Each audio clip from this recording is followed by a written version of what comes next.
मरुस्थल एक शुष्क क्षेत्र होता है जहां वर्षा बहुत कम होती है। वहां पौधे पशु जीवन के लिए अनुकूल परिस्थितियां नहीं होती हैं। आमतौर पर मरुस्थल का निर्माण अपक्षय की प्रक्रियाओं द्वारा होता है, जहां दिन और रात के समय तापमान में बड़े बदलाव के कारण चट्टानें टूट जाती हैं।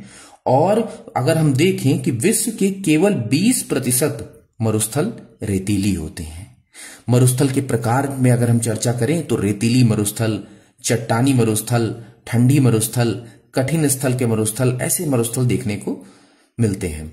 मरुस्थल में रहने वाले पौधे और जानवर विशेष अनुकूलन विकसित कर लेते हैं अपने अंदर, ताकि वे शुष्क परिस्थितियों में जीवित रह सकें।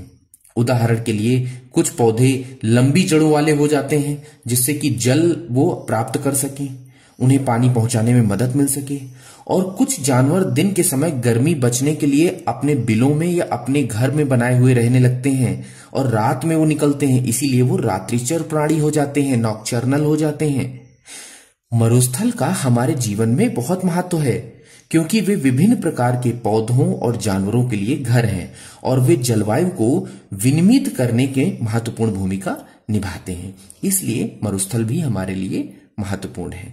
इस स्लाइड में मैंने पूरे विश्व के मैप में बताया है कहां कहां पर कौन कौन से मरुस्थल देखने को मिलते हैं। अगर हम चित्र में देखें तो ये अफ्रीका महाद्वीप है। अफ्रीका महाद्वीप में आप देख सकते हैं कालाहारी मरुस्थल, नाबीबी मरुस्थल, है ना। ये सोमालिया इधर आपको देखने को मिल जाएगा। अरेबियन मरुस्थल पूरा देखने को मिल जाएगा। काराकुम मरुस्थल है इधर, ये हमारा, ये इधर आप देखिए ये इंडिया है। इंडिया में थार डिजर्ट भी देखने को मिल रहा है। ये गोबी मरुस्थल यहां देखने को मिल रहा है। तो इस तरह से यहां पर मरुस्थल, आटाकामा मरुस्थल, है ना, ग्रेट बेसिन मोहावे, ऑस्ट्रेलिया के मरुस्थल। तो यहां पर मैंने मेंशन किया है कि कहां पर कौन सा मरुस्थल है। जैसे सहारा का मरुस्थल उत्तरी अफ्रीका में है, सिम्पसन ऑस्ट्रेलिया में है, गिब्सन ऑस्ट्रेलिया में है, ग्रेट सैंडी ऑस्ट्रेलिया में है, गोबी मरुस्थल मंगोलिया व चीन के बीच में है यहाँ पे, है ना। कालाहारी मरुस्थल बोत्सवाना अफ्रीका में देखने को मिलता है। तकला मरुस्थल चीन में, थार मरुस्थल भारत और पाकिस्तान में देखने को मिलता है यहाँ पे। काराकुम मरुस्थल तुर्कमेनिस्तान में मिलता है। सोमाली सोमालिया में मिलता है। आटाकामा मरुस्थल उत्तरी चिली में मिलता है। काजिलकुम मरुस्थल उज्बेकिस्तान में देखने को मिलता है। दस्तईलुट ईरान में देखने को मिलता है। काजिल फर्स्ट उज्बेकिस्तान में देखने को मिलता है। सेंचुरा पेरू में, पेंटागोनिया अर्जेंटीना में, मोजेब यूएसए में, मोहावे यूएसए में। तो इस तरह कुछ मरुस्थल भी है जो परीक्षाओं में पूछे गए हैं कि कहां पर कौन सा मरुस्थल है। अगर हम बात करें पूरी पृथ्वी की भूमि की सतह का तो लगभग 1/3 भाग मरुस्थल है और दुनिया के सभी मरुस्थल 30 से 40 डिग्री अक्षांश के बीच में ही पाए जाते हैं।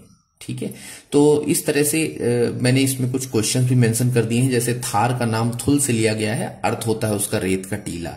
विश्व का सबसे बड़ा मरुस्थल सहारा का मरुस्थल है और विश्व का सबसे बड़ा शीत मरुस्थल अंटार्कटिका मरुस्थल है। शीत मरुस्थल है, पूरी तरह से ध्रुव है वो, वहां पर बर्फ ही जमी रहती है, वहां पर कुछ भी नहीं है। विश्व का सबसे छोटा मरुस्थल कारक्रस डेजर्ट है, कनाडा में है।